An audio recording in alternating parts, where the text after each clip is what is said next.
Believe it or not, this was me 20 years ago. I had a second chance of life, and I'm here to share my story with you. I'm George Sierra, also known as G the Barber Wills.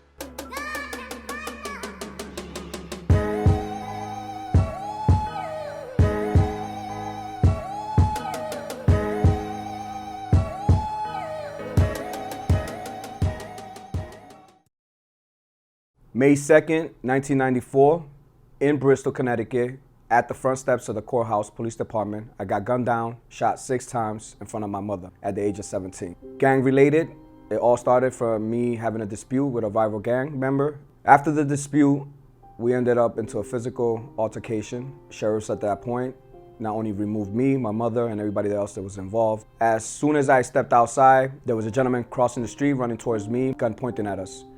As he started shooting, I jumped in front of my mother. First bullet hit me in my stomach, the second one hit me right after. At that point, I realized that I needed to try to either get away, run, or do something. I tried to turn around, I collapsed.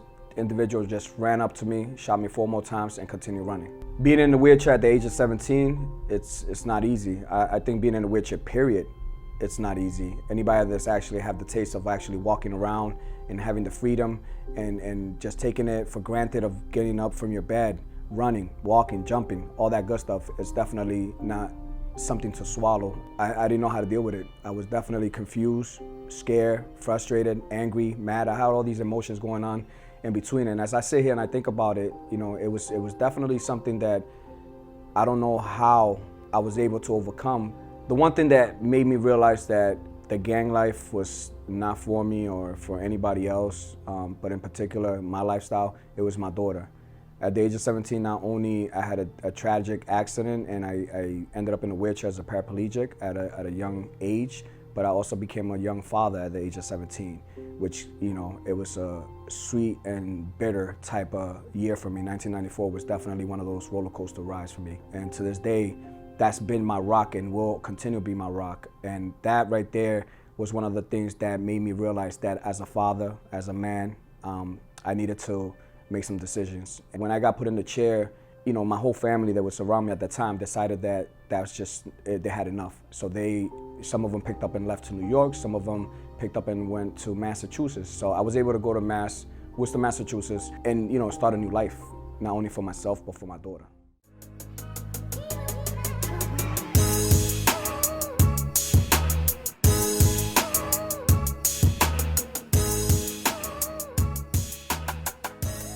Once I got to Worcester, Massachusetts, and being new, paraplegic, no money, no education, it was definitely a hard situation to swallow. Everything in general was just hitting me at once. Just me getting from A to B and have to wheel myself across the city. And this city consists of hills, and it's literally, they call it 7 hills because it's just hills.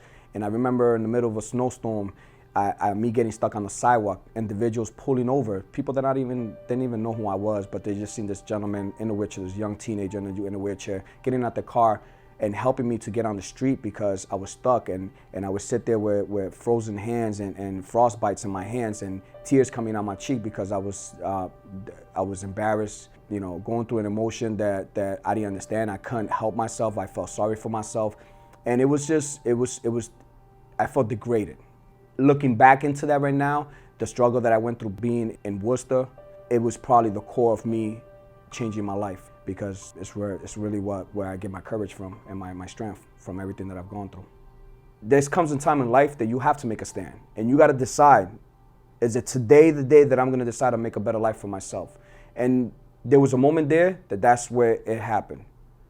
As I continue to stroll around the city, I come across this academy. It's called Robbery Academy. As soon as I roll into the building, I come across the receptionist. She calls this lady, and she comes from the clinic floor, and she comes up to the front desk, and she asked me that, you know, how can I help you? And I said, well, you know, with me with a grin and a smile on my face, I want to be a barber. And I'm thinking this lady's gonna look at me and just kind of like, well, listen, we can't really help you because you're in a wheelchair. And I've always liked to have a sense of humor about this whole wheelchair thing.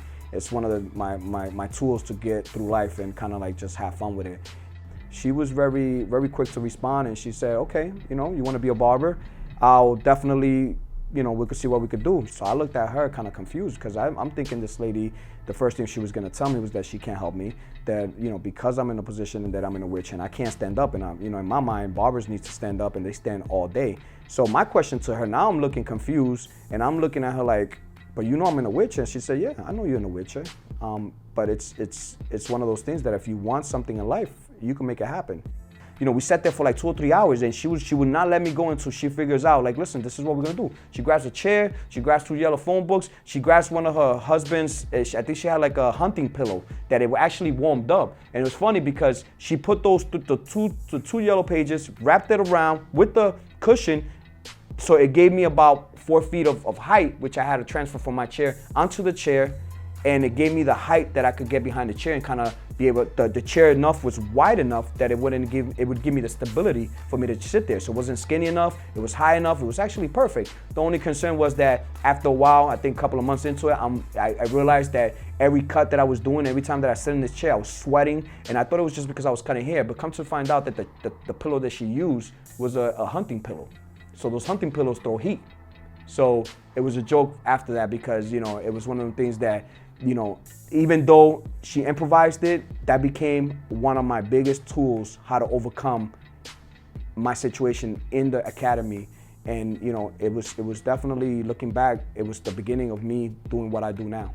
The way that I became an educator or got into thinking about becoming an educator is that, number one, I truly admire this lady that I keep talking about, Miss Jana Giaquinto. So when she seen something in me that nobody else has seen before, it was one of those things that she came back, she before I graduated, she said, well, I would like for you to come and work with me and be an educator. She created a leader, and maybe that leader was in me all along, but what she did was she's polishing me, and when she came and asked me to become an educator, to work with her, after I did get my certificate, it was definitely an honor, and I didn't think about it until that moment that was my calling. I wipe my brow and I sweat my rust. I'm breathing in the chemicals.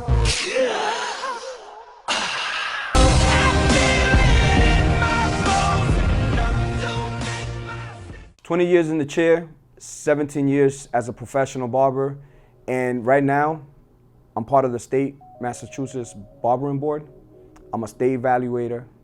I'm a shop owner of 11 barbers. I'm still current teaching where I was a student and finished my program. I'm also founder of the Mass Barber Association, which is the MBA. I created that in the state of Massachusetts for a safe haven of barbers, not only for apprentice barbers, but for master barbers, or even stylists that need guidance, job placements. A great position that I am, which is Team Exotics. Team Exotics is one of the biggest, if not the biggest platform in the industry. It consists of a bunch of elite barbers from across the country, and together we become, a fist. Also, I'm part of the BH Barbershop Health Network. That's an organization in my community that kind of uses barbershop and barbershop leaders as a pipeline to advocate for our community.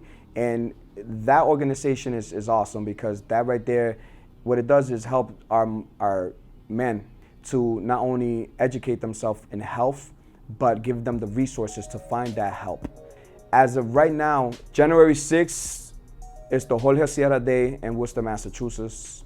And besides my daughter, that's one of my proudest moments. Hey, yo, for real, man. I sit here as a 37-year-old paraplegic, and I'm gonna let you know right now, I'm here to tell you that life is what you make out of it.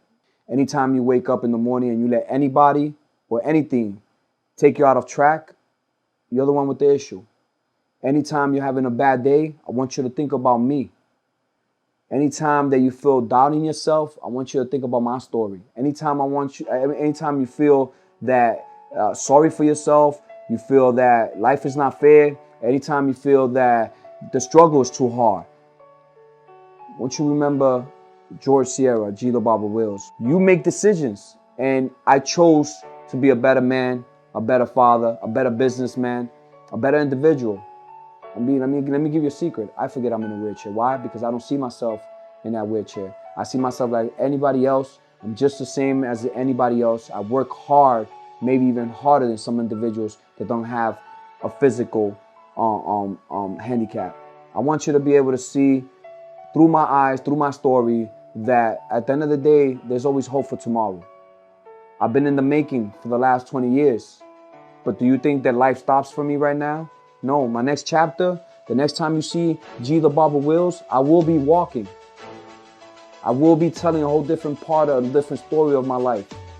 Because I still got my dreams, my hopes. Life is too short. No excuses. This is from G the Barber Wills, also known as George Sierra, or you could call me George Sierra, also known as G the Barber Wills, however it is. Two different names, but it's one person. One life story in many directions. God bless.